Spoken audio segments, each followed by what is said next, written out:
Bismillahirrahmanirrahim. Assalamualaikum warahmatullahi wabarakatuh. Perkenalkan, nama saya Salwa Fauziah dari kelompok 1, kelas 1D, akan menjelaskan tentang pengertian kewajiban. Assalamualaikum warahmatullahi wabarakatuh. Perkenalkan, nama saya Safa Ismia Zahra, saya dari kelas D, Pendidikan Matematika UIN Sunan Gunung Jati Bandung, dengan nomor induk mahasiswa 12020501116. Di sini saya akan presentasikan mengenai hak dan kewajiban, tepatnya di materi pengertian hak. Assalamualaikum warahmatullahi wabarakatuh. Perkenalkan, nama saya Tamara Sausan dengan NIM 12020500126 dari Pendidikan Matematika 1D. Saya dari kelompok 1 akan menjelaskan hak asasi manusia menurut Undang-Undang Dasar tahun 1945. Baik, bismillahirrahmanirrahim. Assalamualaikum warahmatullahi wabarakatuh. Hamdan wa syukralillah amma ba'd. Langsung saja, perkenalkan, nama saya Taufik Hidayah dengan NIM 1202050127. Assalamualaikum warahmatullahi wabarakatuh. Perkenalkan, nama saya Teti Nurhayati dengan NIM 12020500128. Bismillahirrahmanirrahim. Assalamualaikum warahmatullahi wabarakatuh. Nama saya Yulia Amelia dari kelompok 1 Prodi Pendidikan Matematika kelas 1D akan menjelaskan mengenai hubungan negara dengan warga negara.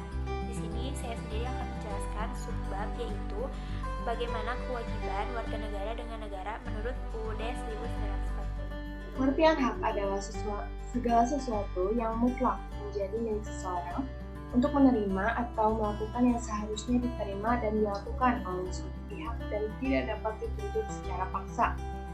Sedangkan pengertian hak menurut KBBI adalah pengertian hak merupakan suatu hal yang benar, milik atau kepunyaan, kewenangan, kekuasaan seseorang untuk berbuat sesuatu yang telah diatur oleh undang-undang maupun peraturan, kekuasaan yang benar atas sesuatu dan atau untuk menuntut sesuatu, derajat ataupun martabat. Adapun hak secara umum dibagi menjadi dua, yaitu ada hak asasi dan hak warga negara. Hak asasi sudah dipelajari sebelumnya di pendidikan di SMP ataupun di SMA, bahwa hak asasi adalah hak-hak yang melekat pada diri manusia sejak proses terjadinya manusia, bahkan sebelum manusia itu lahir. Jadi hak asasi dimiliki oleh manusia itu bahkan saat penciptaan dirinya, saat dirinya masih di dalam janin. Seperti hak asasi paling dasar yang dimiliki manusia adalah hak untuk hidup. Maka janin yang belum lahir pun dia itu memiliki hak untuk hidup. Jadi tidak boleh dibunuh meskipun sang ibu menghendaki ingin membunuh bayinya, tapi janin yang belum lahir pun punya hak untuk hidup. Hak asasi bersifat universal, artinya umum dan tidak terikat dengan status kewarganegaraan seseorang. Maksudnya adalah saat manusia itu termasuk warga negara manapun, dia tetap memiliki hak asasi, karena hak asasi ini bersifat umum saat dia adalah seorang manusia yang hidup. Seperti itu. Jadi dimanapun negara dia tinggal, hak asasinya tetap sama. Karta Saputra memberikan cakupan hak asasi manusia atau human rights sebagai berikut. Yang pertama adalah hak asasi pribadi atau personal, yang contohnya adalah kebebasan berpendapat, kebebasan beragama, kebebasan bergerak, dan lain-lain. Yang kedua adalah hak asasi ekonomi atau properti, yang meliputi hak memiliki, hak manfaat, hak membeli, hak menjual, dan seperti hak pemenuhan kebutuhan seperti itu. Yang ketiga adalah hak asasi dan kebudayaan atau social and culture, yaitu mendapatkan pendidikan, mengembangkan kebudayaan, seperti mengembangkan edukasi pribadi dan edukasi orang lain sebagai haknya sebagai manusia. Yang keempat adalah hak asasi prosedural atau prosedural, yaitu mendapatkan keadilan, peradilan, dan perlindungan. Biasanya hak asasi ini disediakan oleh negara dengan mengadakan beberapa lembaga peradilan Yang kelima adalah hak asasi politik atau politikal, yang meliputi memilih, dipilih, berorganisasi, dan lain-lain. Hak yang keenam adalah hak asasi dalam perlakuan yang sama atau legal equality, yang meliputi hukum dan pemerintahan, di mana kita sering mendengar ada undang-undang yang mengatur tentang di mana hak yang kita miliki di mata hukum dan pemerintahan itu sama. Ini dari poin 6 yaitu hak asasi dalam perlakuan yang sama. Jadi tidak memandang derajat ataupun tingkat jabatan yang dimiliki setiap masyarakat, hak di depan hukum dan pemerintahan itu sejajar atau sama. Yang tadi adalah hak asasi. Yang selanjutnya adalah pengertian hak warga negara. Hak warga negara adalah hak-hak yang dimiliki oleh manusia sebagai warga dari sebuah negara yang diatur oleh negara yang bersangkutan dan bisa jadi berbeda-beda untuk setiap negara.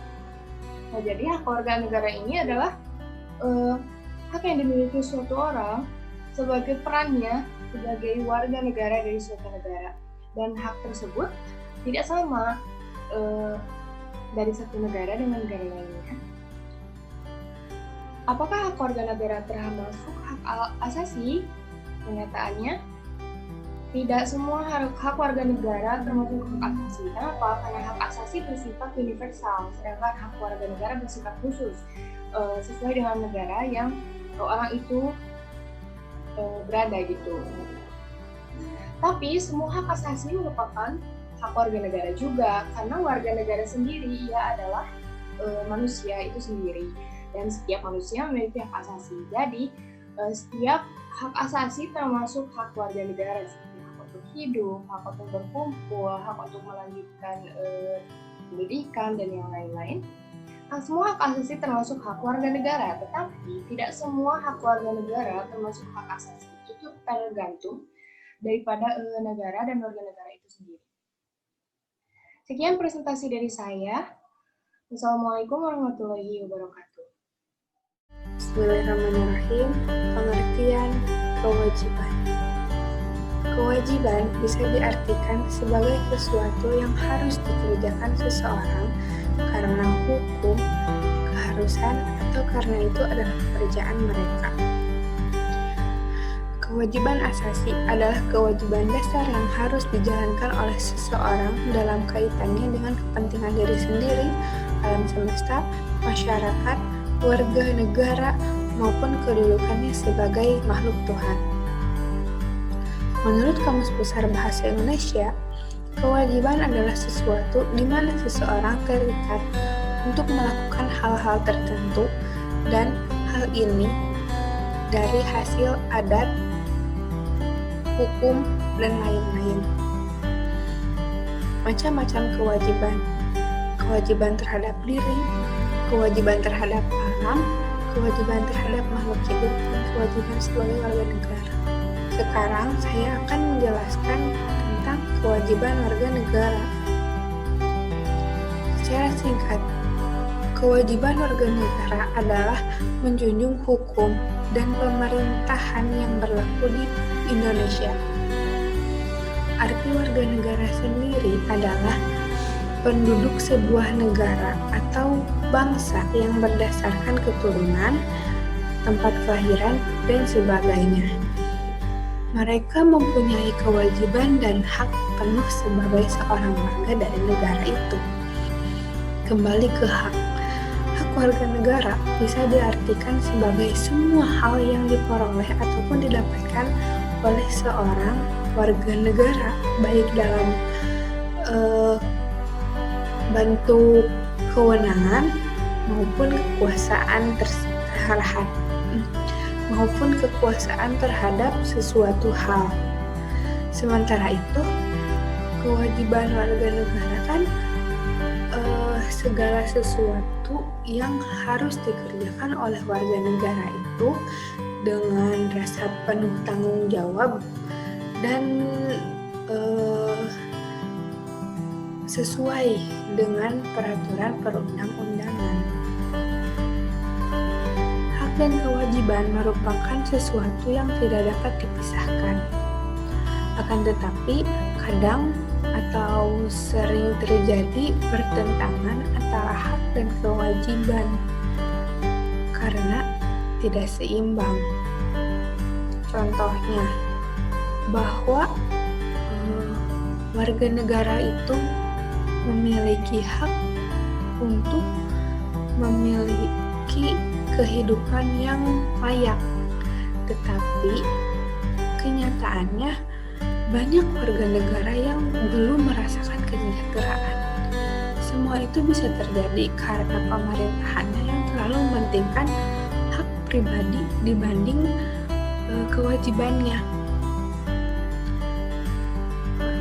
Para pejabat selalu memikirkan bagaimana mendapatkan materi tanpa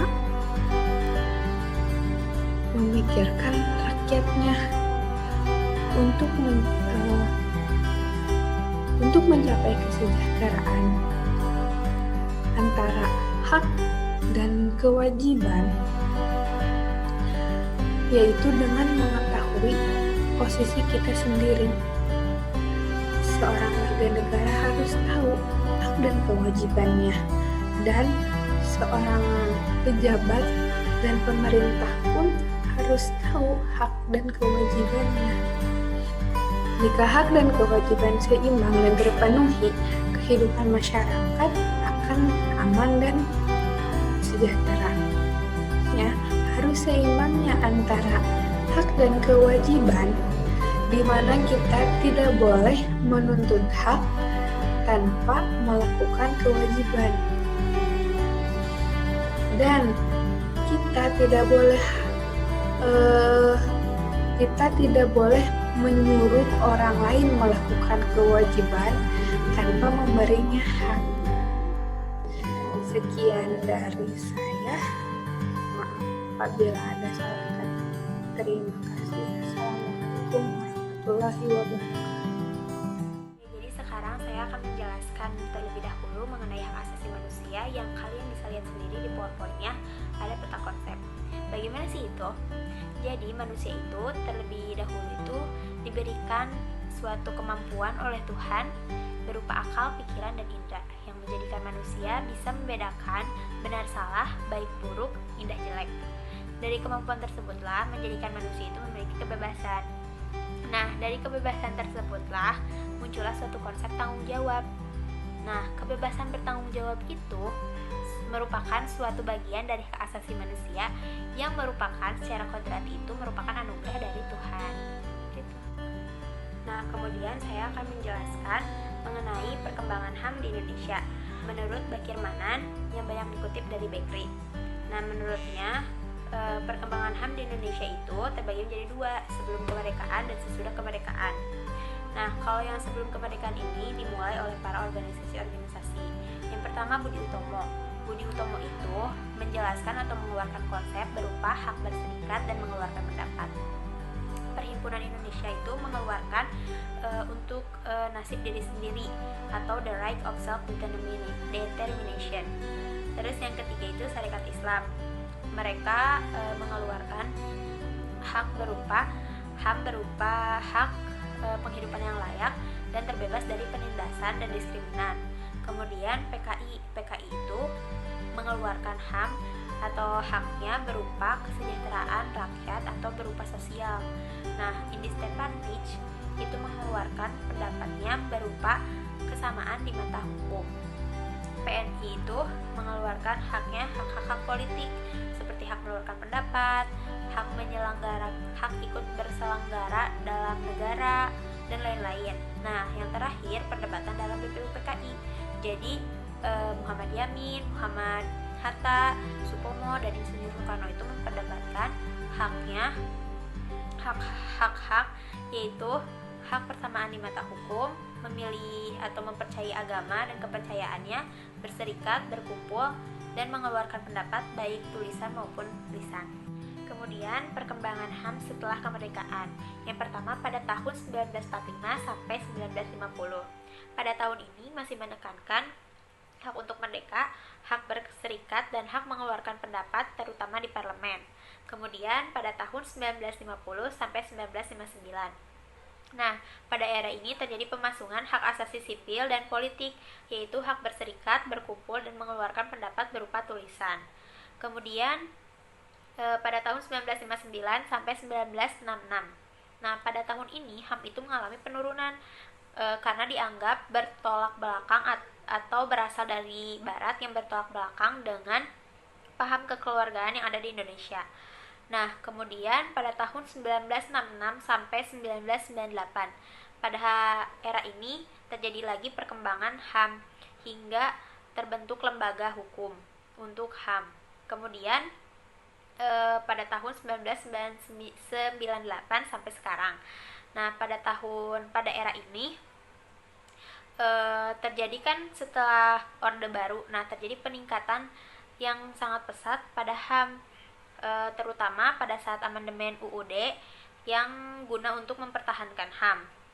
Dan terbentuk UU nomor 39 tahun 1999 tentang HAM. Nah, pengertian hak asasi itu sendiri yaitu berdasarkan pasal 1 ayat 1 Undang-Undang Nomor 39 Tahun 1999 tentang HAM adalah seperangkat hak yang melekat pada hakikat dan keberadaan manusia sebagai makhluk Tuhan yang Maha Kuasa dan merupakan anugerahnya yang wajib dihormati, dijunjung tinggi, dan dilindungi oleh negara, hukum, pemerintah, dan setiap orang demi kehormatan serta perlindungan harkat dan martabat manusia. Nah, jadi hak asasi itu sendiri itu sudah ada sejak manusia itu lahir dan melekat pada diri manusia. Lalu, hak warga negara menurut Undang-Undang Dasar tahun 1945, yaitu hak bekerja dan hidup layak sesuai dengan pasal 27 ayat 2. Jadi setiap manusia itu, setiap warga negara berhak untuk bekerja dan mendapatkan penghidupan yang layak. Lalu, hak meneruskan anak dan keturunan, pasal 28B ayat 1. Nah, setiap manusia itu berhak untuk membentuk keluarga, meneruskan anak dan keturunan, tetapi harus melalui perkawinan yang sah. Lalu, hak tumbuh dan berkembang, itu ada pada pasal 28B ayat 2. Jadi setiap anak berhak untuk tumbuh dan berkembang. Nah, yang akan memenuhi hak anak adalah orang tua. Lalu, hak pengembangan diri melalui pendidikan, pasal 28C ayat 1. Nah, setiap manusia itu berhak untuk mengembangkan potensi yang ada dirinya. Lalu apa? Melalui pendidikan. Lalu, hak untuk memajukan diri dalam memperjuangkan haknya, pasal 28C ayat 2. Nah, karena setiap orang itu punya hak dan dia berhak untuk memperjuangkan haknya. Lalu, pengakuan, jaminan, perlindungan, kepastian hukum, dan pengakuan yang sama di depan hukum, pasal 28D ayat 1, bahwa setiap orang itu berhak diakui, berhak dijamin, berhak dilindungi, dan mendapatkan perlakuan yang sama di depan hukum. Lalu, status kewarganegaraan, pasal 28D ayat 3. Jadi, setiap warga negara Indonesia itu berhak mendapatkan status kewarganegaraannya, yaitu sebagai warga negara Indonesia. Lalu, hak beragama dan beribadah, pasal 28E ayat 1. Nah, jadi setiap orang itu berhak untuk memilih agamanya, Islam ataupun Hindu, dan beribadah sesuai kepercayaannya.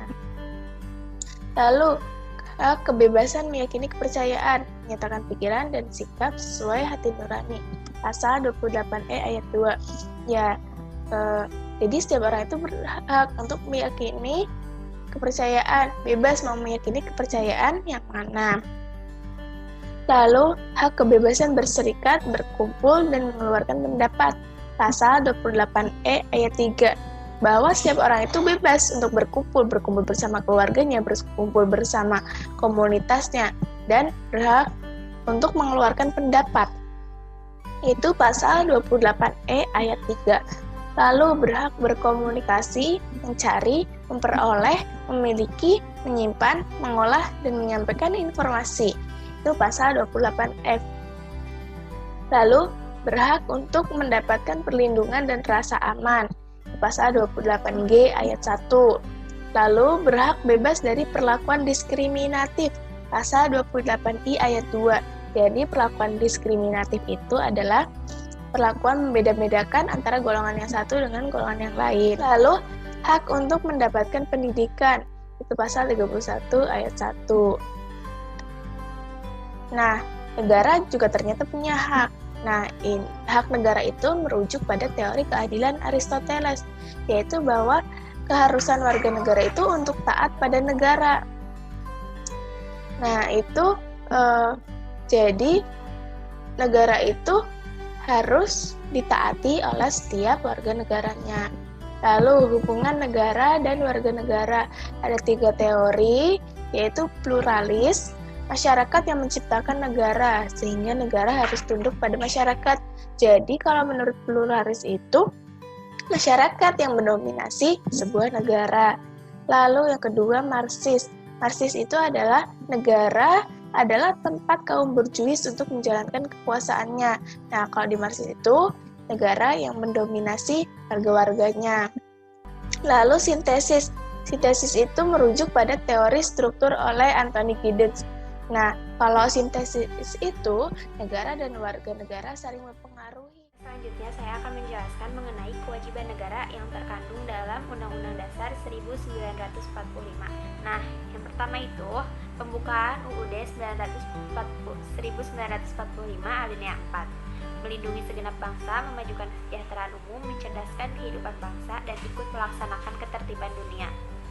Nah, di sini sebagai contoh melindungi segenap bangsa itu seperti kepolisian, TNI, kalau di bidang RT/RW mungkin Hansip. Jadi negara itu sudah mempersiapkan agar melindungi segenap bangsanya. Nah, kemudian memajukan kesejahteraan umum. Seperti contohnya sekarang banyak bantuan-bantuan dari pemerintah karena warga-warganya, masyarakat-masyarakatnya banyak yang terkena atau terdampar karena COVID-19. Jadi banyak juga bantuan-bantuan dari pemerintah seperti pembagian sembako dan lain-lain. Kemudian mencerdaskan kehidupan bangsa. Ini seperti bantuan dari pemerintah juga, seperti bantuan mengenai biaya sekolah, terus dana BOS itu ya, kayak surat kartu Indonesia Pintar kan, itu contohnya. Nah, kemudian ikut melaksanakan ketertiban dunia. Jadi negara juga selalu mengikuti ketertiban dunia seperti yang ada pada pasukan PBB. Nah, kemudian poin 2 pada pasal 28I ayat 4. Perlindungan, pemajuan, penegakan, dan pemenuhan hak asasi manusia adalah tanggung jawab negara, terutama pemerintah. Itu sama persis kayak poin 1 ya. Kemudian poin ketiga, menjamin kemerdekaan tiap-tiap penduduk untuk memeluk agamanya masing-masing dan untuk beribadat menurut agamanya dan kepercayaannya itu pada pasal 29 ayat 2. Jadi di Indonesia itu kan diberi kebebasan atau jadi di sini mah kan lagi ngebahas kewajiban negara. Berarti negara itu wajib untuk tidak memaksakan kehendak para warganya untuk memilih atau mempercayai agamanya. Jadi diberikan kebebasan kepada warga negaranya gitu. Terus poin keempat, untuk pertahanan dan keamanan negara dilaksanakan melalui sistem pertahanan dan keamanan rakyat semesta oleh Tentara Nasional Indonesia dan Kepolisian Negara Republik Indonesia sebagai kekuatan utama dan rakyat sebagai kekuatan pendukung. Jadi itu kayak tadi ya, yang melindungi segenap bangsa. Jadi negara itu kan selalu melindungi bangsanya. Jadi bisa lewat TNI, bisa lewat polisi, dan kita sebagai rakyat itu hanya sebagai kekuatan pendukung. Jadi kita nggak bisa juga cuman diam, tapi kita harus ngedukung dan kita juga harus mematuhi apa yang sudah diaturkan oleh pemerintah. Kemudian poin 5, TNI terdiri atas Angkatan Darat, Angkatan Laut, dan Angkatan Udara sebagai alat negara bertugas mempertahankan, melindungi, dan memelihara kekuatan, keutuhan, dan kedaulatan negara. Pasal 30 ayat 3 ini sudah jelas kayak TNI kalau misalnya ada suatu negara yang siap membantai negara kita, kan TNI udah siap baik di darat, di laut, dan di udara. Kemudian poin ke-6, Kepolisian Negara Republik Indonesia sebagai alat negara yang menjaga keamanan dan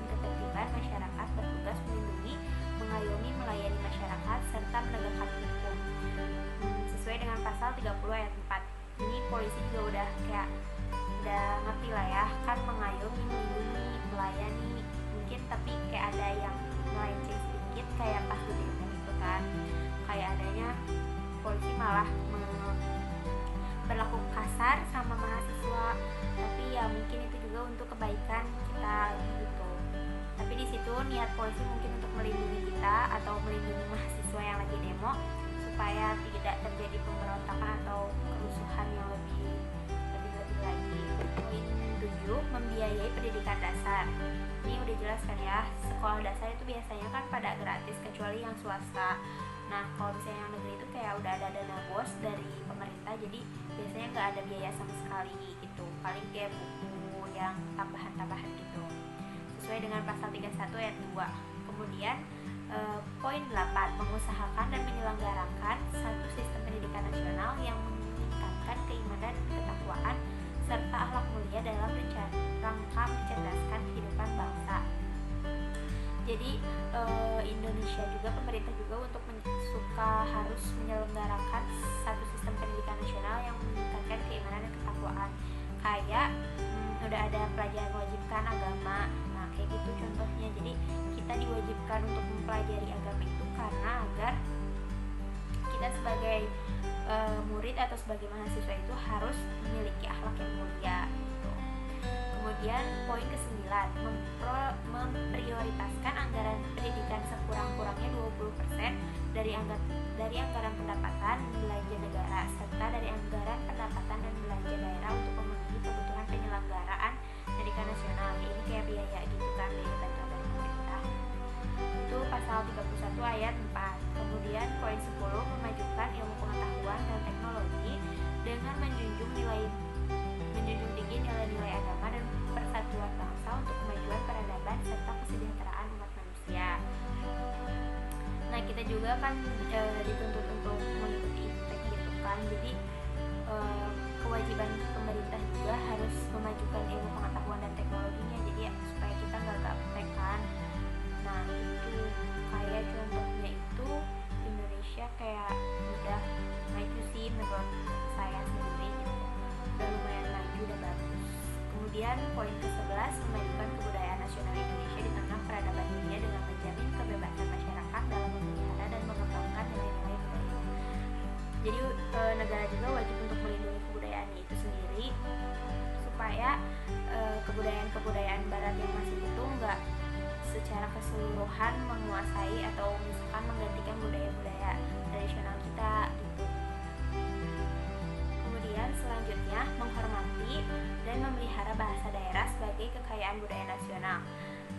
Selain kita sebagai warga negaranya, pemerintah juga wajib ya menghormati dan memelihara bahasa daerah gitu. Terus poin ke-13 pasal 33 ayat 3, mempergunakan bumi dan air dan kekayaan alam untuk sebesar-besarnya kemakmuran rakyat. Jadi jangan untuk kepentingan sendiri atau kepentingan pribadinya para pemerintah, harus untuk kemakmuran rakyat gitu. Terus poin ke-14, memelihara fakir miskin dan anak-anak yang terlantar. Nah, mungkin ini masih banyak kan ya pengamen anak kecil yang minta-minta, kayak yang masih banyak anak terlantar gitu di jalanan-jalanan besar yang mungkin pemerintah juga mungkin masih kewalahan dengan kondisi seperti ini ya. Kita berharap aja semoga kedepannya itu lebih baik. Kemudian poin 15, mengembangkan sistem jaminan sosial bagi seluruh rakyat dan memberdayakan masyarakat yang lemah dan tidak mampu sesuai dengan martabat kemanusiaan sesuai dengan pasal 34 ayat 2.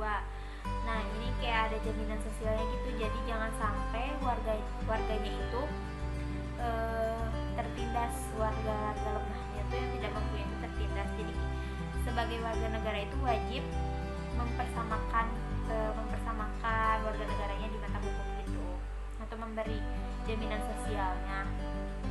Terus yang terakhir poin 16, bertanggung jawab atas penyediaan fasilitas pelayanan kesehatan dan fasilitas pelayanan umum yang layak.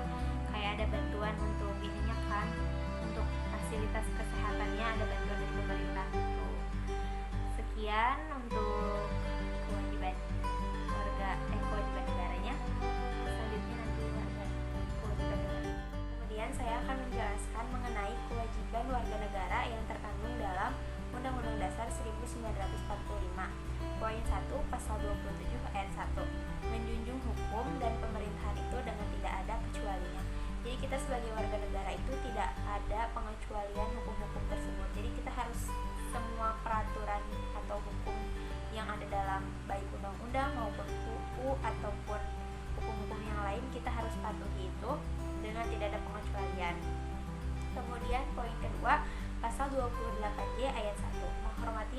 asasi manusia orang lain dalam tertib kehidupan bermasyarakat, berbangsa, dan bernegara. Kita sebagai warga negara harus menghormati hak asasi orang lain, seperti misalkan hak untuk mereka memilih agamanya. Kita harus menghormati itu, dengan kayak memaksa ayo masuk Islam gitu, enggak, jangan. Jadi kita harus menghormati hak asasi manusianya. Nah, kemudian pasal 28J ayat 2, tunduk kepada pembatasan yang ditetapkan dengan undang-undang dengan maksud semata-mata untuk menjamin pengakuan serta penghormatan atas hak dan kebebasan orang lain, dan untuk memenuhi tuntutan yang adil sesuai dengan pertimbangan moral, nilai-nilai agama, keamanan, dan ketertiban umum dalam suatu masyarakat demokratis. Ini kayak tadi ya, kita harus menghormati semua hak itu sama aja. Terus poin 4, ikut serta dalam usaha pertahanan dan keamanan negara sesuai dengan pasal 30 ayat 1. Jadi kita sebagai warga negara juga harus ikut serta dalam pertahanan dan keamanan negara. Jadi kita jangan misalkan berontak atau misalkan tiba-tiba ngelakuin suatu apa gitu yang salah, kita jangan kayak gitu. Jadi harus selalu menjaga keamanan negara supaya tidak ada pemberontakan atau apapun itu. Kemudian poin 5, untuk pertahanan dan keamanan negara melaksanakan sistem pertahanan dan keamanan rakyat semesta pasal 30 ayat 2. Ini hampir sama ya kayak tadi yang poin 4. Dan yang terakhir poin 6, mengikuti pendidikan dasar atau dalam pasal 31 ayat 2. Jadi kita wajib banget ya untuk sekolah gitu. Emang dulu tuh kayak paling minimal SMP, tapi sekarang SMA juga udah kayak diwajibin gitu kan, harus terakhir SMA, minimal SMA gitu maksudnya. Tapi SMA juga kayaknya udah jarang, jadi sekarang tuh kayak lebih mending lanjut kuliah gitu. Sekian dari saya, mohon maaf bila ada kata yang salah karena saya masih dalam proses belajar. Wassalamualaikum warahmatullahi wabarakatuh. Baik, materi selanjutnya ialah kasus pelanggaran hak dan pengingkaran kewajiban warga negara di Indonesia. Pada bagian A ada kasus pelanggaran hak warga negara di Indonesia. Ternyata masih banyak di Indonesia yang melakukan pelanggaran hak setiap warga negara. Salah satu contoh yang terjadi ialah proses penegakan hukum masih belum optimal. Nah, di sini ialah perbedaan perlakuan oknum aparat penegak hukum terhadap para pelanggaran hukum dengan dasar kekayaan atau jabatan masih sering terjadi. Hal itu merupakan bentuk bahwa amanat pasal 27 ayat 1 Undang-Undang Dasar Negara Republik Indonesia tahun 1945 yang menyatakan segala warga negara bersamaan kedudukannya di dalam hukum dan pemerintahan dan wajib menjunjung hukum dan pemerintahan itu dengan tidak ada kecualinya. Pada pasal ini masih belum sepenuhnya dilaksanakan. Selanjutnya contoh yang kedua atau kasus yang kedua ada tingkat kemiskinan dan angka pengangguran masih tinggi. Hal ini telah dijelaskan pada pasal 27 ayat 2 Undang-Undang Dasar Negara Republik Indonesia tahun 1945 yang mengamanatkan bahwa tiap-tiap warga negara berhak atas pekerjaan dan penghidupan yang layak bagi kemanusiaan. Adapun kasus yang ketiga, ada tindak kekerasan yang mengatasnamakan agama. Salah satu kasus yang pernah terjadi berupa penyerangan tempat peribadatan. Nah, di sini telah dijelaskan pada pasal 29 ayat 2 Undang-Undang Dasar Negara Republik Indonesia tahun 1945 yang menyatakan bahwa negara menjamin kemerdekaan tiap-tiap penduduk untuk memeluk agamanya masing-masing dan untuk beribadat menurut agamanya dan kepercayaannya itu. Tapi toh masih banyak warga negara Indonesia yang belum melaksanakan hal tersebut. Selanjutnya, contoh atau kasus yang keempat, ada angka putus sekolah yang cukup tinggi. Hingga saat ini, angka putus sekolah di negara kita terbilang cukup tinggi, sehingga mengindikasikan belum terlaksananya secara penuh amanat pasal 31 ayat 1 Undang-Undang Dasar Negara Republik Indonesia tahun 1945. Kita berlanjut pada bagian B, yaitu kasus pengingkaran kewajiban warga negara di Indonesia. Sama halnya pada bagian A yang tadi, bahwa kasus pengingkaran kewajiban warga negara di Indonesia ini juga masih belum terlaksana dengan baik. Salah satu kasus yang sering terjadi ialah tidak membayar pajak. Pembayaran pajak pada warga negara di Indonesia ini masih belum terlaksana dengan baik. Hal ini telah dijelaskan pada pasal 23 ayat 2 Undang-Undang Dasar Negara Republik Indonesia tahun 1945 yang menjelaskan bahwa segala pajak untuk keperluan negara berdasarkan undang-undang, di mana pajak ini merupakan salah satu sumber biaya pembangunan dan kita menikmati hasilnya. Misalnya hasil yang dinikmati ialah jalan raya yang dibuat dengan segala fasilitasnya, itu merupakan hasil dari pajak kendaraan, pajak pembangunan, dan sebagainya. Selanjutnya, kasus yang kedua ialah tidak mentaati peraturan lalu lintas. Sebagai warga negara yang baik, kita harus mentaati peraturan lalu lintas, baik sebagai pejalan kaki, pengendara bermotor, dan pengguna jalan lain. Contoh perbuatan yang tidak mentaati peraturan lalu lintas adalah tidak mempunyai surat kendaraan yang lengkap, parkir di sembarang tempat, dan melanggar lampu merah. Baik, adapun kasus yang ketiga ialah merusak fasilitas umum. Merusak fasilitas umum ini merupakan pengingkaran terhadap kewajiban warga negara terhadap lingkungan dan alam sekitar. Adapun contoh fasilitas umum yang sering kali dirusak oleh warga negara Indonesia ialah telepon umum, mencoret-coret halte, merusak kendaraan umum. Padahal jika dirusak akan merugikan diri sendiri yang menggunakan fasilitas tersebut. Baik, kita berlanjut pada kasus yang keempat, yaitu membuang sampah sembarangan. Hal ini masih sering dilakukan oleh warga negara Indonesia. Mereka selalu membuang sampah sembarangan, baik di selokan, di sungai, dan sebagainya. Ini merupakan pengingkaran terhadap kewajiban warga negara terhadap lingkungan dan alam sekitar. Membuang sampah sembarangan mengakibatkan lingkungan kotor dan bau, bahkan sampai terjadi yang namanya banjir. Maka kita sendiri yang rugi dan merugikan orang lain. Selanjutnya, kasus yang terakhir atau kasus yang kelima ialah korupsi. Korupsi merupakan salah satu perilaku yang mencerminkan ketidakjujuran. Perilaku ini dapat merugikan rakyat dan negara hingga triliunan rupiah. Kasus ini masih sering dilakukan oleh warga negara Indonesia. Ini artinya seseorang mengingkari banyak kewajibannya sebagai warga negara. Kewajiban tersebut antara lain kewajiban menghormati orang lain, kewajiban membela negara, dan ikut serta dalam mencapai tujuan pembangunan nasional. Baik, itulah beberapa contoh kasus pelanggaran hak dan pengingkaran kewajiban warga negara di Indonesia. Assalamualaikum warahmatullahi wabarakatuh. Perkenalkan, nama saya Teti Nurhayati. Di sini saya akan menjelaskan mengenai pelaksanaan hak dan kewajiban negara dan warga negara di negara Pancasila. Sebelumnya, kita melihat dulu realita pelaksanaan hak asasi manusia di Indonesia, di mana pelaksanaannya ini mengalami pasang surut. Wacana mengenai HAM ini makin berkembang dan disertai dengan pelanggaran-pelanggaran HAM yang makin lama makin meningkat.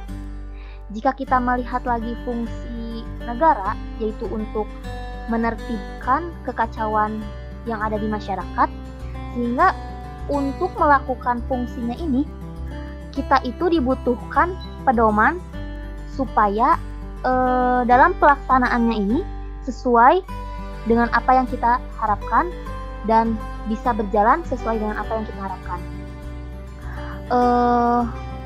Sehingga agar pelaksanaan bisa berjalan sesuai dengan harapan, maka perlu ada institusi. Nah, di sini ada 3 hal penting pelaksanaan hak dan kewajiban yang perlu kita pahami. Yang pertama, Pancasila perlu dimengerti secara tepat dan benar, baik dari pengertian, sejarah, konsep, prinsip, dan nilai-nilai yang terkandung di dalamnya. Nah, untuk poin pertama ini, kita itu harus lebih mengerti, lebih memahami mengenai apa itu Pancasila. Lalu, bagaimana sih awal mulanya Pancasila ini? Bagaimana sejarah awal mulanya Pancasila ini? dan bagaimana konsep prinsip Pancasila ini dan apa nilai-nilai yang terkandung yang ada di 5 sila dalam Pancasila ini. Kita itu harus memahami, karena ketika kita telah memahami hal ini, kita dapat mengamalkannya dan Pancasila ini tidak akan memudar. Dan pemahaman ini tuh sangat penting dikarenakan untuk menopang batang, ranting, daun, dan buah yang akan tumbuh di atasnya. Ini tuh diibaratkannya ya. Sehingga ketika kita memahami konsepnya, konsep dasar yang kuat, bukan hanya Pancasila ini bukan hanya tidak akan memudar, tetapi kehidupan kita juga akan terarah. Dan untuk yang poin kedua, pedoman pelaksanaan. Nah, kita ambil contoh pedoman pelaksanaannya pada saat pemerintahan Orde Baru, di mana seharusnya kita tidak perlu malu untuk mencontohkan pada masa ini. Seharusnya kita bisa memilih dan memilah mana yang perlu kita contoh dan mungkin kekurangannya kita perbaiki di masa ini. Yang mana pedoman ini sangat diperlukan oleh suatu negara karena oleh suatu negara dan warga negara, karena suatu negara dan warga negara ini harus mengerti apa yang mesti dilakukan, apa tujuannya, dan bagaimana strategi untuk mencapai tujuan itu. Jika kita tidak ada pedoman pelaksanaan, maka setiap orang itu akan memiliki pedoman-pedomannya sendiri, sehingga akan mengakibatkan adanya kebingungan. Lalu poin ketiga, perlunya lembaga yang bertugas mengawal pelaksanaan Pancasila. Nah, lembaga ini bertugas untuk memfasilitasi aktivitas-aktivitas yang bertujuan untuk mensosialisasikan Pancasila, di mana lembaga ini itu membuka forum-forum dialog untuk menumbuhkan kesadaran berpancasila di semua kalangan ya. Ini tuh di semua kalangan. Lalu lembaga ini juga mempunyai tugas untuk membuat kebijakan serta mengevaluasi kebijakan-kebijakan lembaga-lembaga negara yang tidak sesuai atau yang bertentangan dengan nilai-nilai yang berada dalam Pancasila. Nah, ketiga hal penting ini itu tidak bisa berdiri sendiri. Mereka itu saling berkaitan. Lalu setelah kita memahami klasifikasi tiga hal penting ini, kita juga perlu memahami mengenai konsep, prinsip, dan nilai Pancasila dalam pelaksanaan hak asasi manusia. Yang pertama ada manusia adalah makhluk Tuhan yang Maha Esa, di mana manusia ini itu berperan sebagai pengelola dan pemeliharaan alam secara seimbang dan serasi. Nah, dalam konteks keimanan dan ketakwaan. Dalam mengelola alam, manusia juga berkewajiban dan bertanggung jawab untuk menjamin kelestarian, eksistensi, harkat dan martabat, lalu memuliakan serta menjaga keharmonisan yang telah Tuhan berikan. Yang kedua, Pancasila memandang bahwa hak asasi dan kewajiban asasi manusia bersumber dari ajaran agama, nilai moral, nilai budaya, dan pengalaman kehidupan. Nah, untuk poin kedua ini kita sudah belajar kan mengenai bahwa Pancasila ini sesuai dengan nilai-nilai agama, nilai moral, maksudnya ajaran agama, nilai moral, dan nilai budaya, lalu pengalaman-pengalaman kehidupan kita. Nah, untuk yang ketiga, hak asasi manusia meliputi hak hidup, hak berkeluarga, hak berkomunikasi, hak keamanan dan kesejahteraan, hak keadilan, dan hak kemerdekaan. Dan sebetulnya masih ada hak-hak lain yang harus, maksudnya yang ada di dalam diri kita. Yang keempat, perumusan hak asasi manusia berdasarkan Pancasila. Nah, untuk poin keempat ini, Pancasila ini dilandaskan oleh pemahaman bahwa kehidupan manusia tidak terlepas dari hubungan dengan Tuhan, hubungan dengan sesama manusia, hubungan dengan sesama makhluk hidup, maksudnya dari sama dengan tumbuhan, dengan hewan, maksudnya dengan lingkungannya. Nah, untuk poin yang kelima, bangsa Indonesia menyadari, menghormati, mengakui, dan menjamin hak orang lain sebagai suatu kewajiban. Nah, untuk poin kelima ini, setiap warga negara itu harus mengetahui, menyadari bahwa setiap orang ini memiliki hak asasi manusianya sendiri, hak asasi dan yang harus kita hormati, yang harus kita akui dan yang harus kita jaga.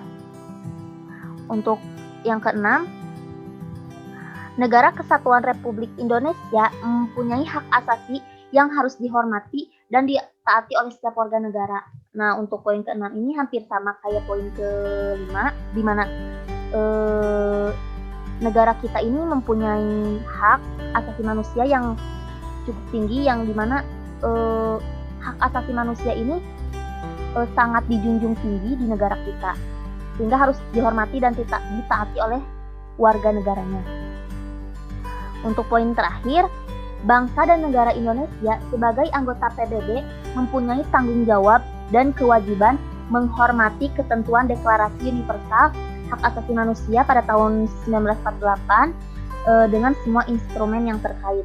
Nah, untuk poin ketujuh ini, negara Indonesia ini termasuk ke dalam anggota PBB, sehingga kita ini bertanggung jawab dan berkewajiban untuk menghormati ketentuan yang telah ditetapkan oleh PBB atau ketentuan yang telah ditetapkan oleh anggota PBB lainnya, yaitu untuk Deklarasi Universal HAM.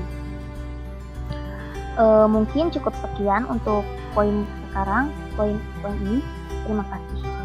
Wassalamualaikum warahmatullahi wabarakatuh.